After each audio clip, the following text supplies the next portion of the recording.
ప్రముఖ దర్శకుడు ఎన్ శంకర్ గారు మన దగ్గర ఉన్నారు.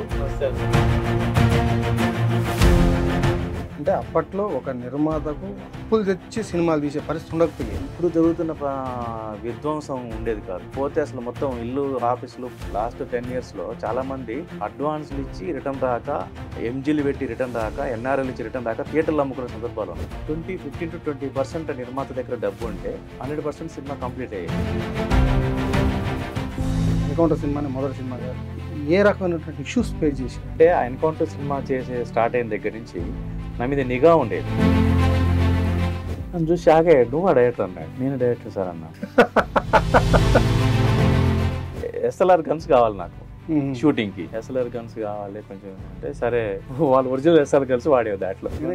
సినిమాలో గన్స్ వాడి అంటే చాలా సూపర్ డూపర్ సినిమాలు వారం 2 వారాలు 15 రోజులు 20 రోజుల తర్వాతనే పికప్ అయ్యి 100 రోజులు 150 రోజులు. ఇప్పుడు ఇట్లాంటి సినిమా వారం బతికించుకోవడం అనేది కష్టం. ఇప్పుడున్న స్లాబ్ సిస్టంలో వారం ఎట్లా బతికిస్తారు? ఎగ్జిబిటర్కి, డిస్ట్రిబ్యూటర్కి, నిర్మాతకి ఈ ముగ్గురికి సంబంధం లేకుండా 4వ వ్యక్తి ఎంటర్ అయ్యాడు. ఈ 4వ వ్యక్తి గుప్పెట్లో ఈ ముగ్గురు ఉన్నారు. ఇప్పుడు ప్రజలకు సంబంధించిన ప్రజల కోణంలో చేసే ఒక అద్భుతమైన సినిమా చేయాలంటే ఆ కంటెంట్ రీచ్ అవ్వాలి ప్రజలకి. అది రీచ్ అవ్వాలంటే స్క్రీన్ ఏజ్ ఇమేజ్ ఉన్న యాక్టర్ కావాలి.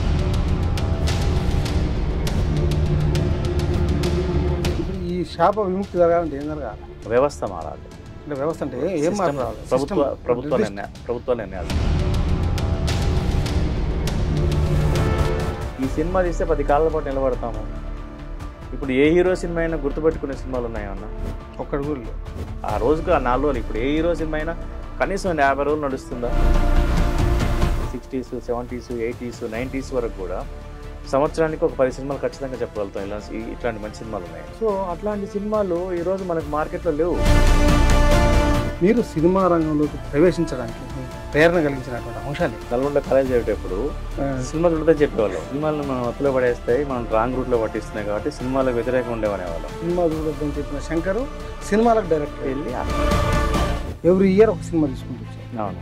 97లో ఎన్కౌంటర్, 98లో శ్రీరాములయ్య, 99లో యమజాతకుడు, తర్వాత 2000లో జయమ్మనదేర, 2001లో భద్రాచలం, తర్వాత 5 years గ్యాప్ తర్వాత తెలంగాణ ఉద్యమ సినిమా వచ్చింది. ఆ తర్వాత 2017 వరకు మళ్ళీ ఒక 5 సంవత్సరాలు కంప్లీట్ ఇండస్ట్రీలో గ్యాప్ వచ్చింది. 2017 తర్వాత మళ్ళీ ప్రభుత్వం తెలంగాణ కోసం, కేసీఆర్ కోసం సినిమా తీస్తున్నట్టు శంకర్ అందరిని అడుగుతున్నాడు అనేది స్ప్రెడ్ అయ్యి అక్కడి నుంచి మొదలైంది. ఇది నా బాధ్యత. నేను కళాకారుడిగా నేను ఏ అంశాలు చెప్పడం కోసం నేను సినిమా ఇండస్ట్రీలో కంటిన్యూ అవుదాం అనుకున్నాను.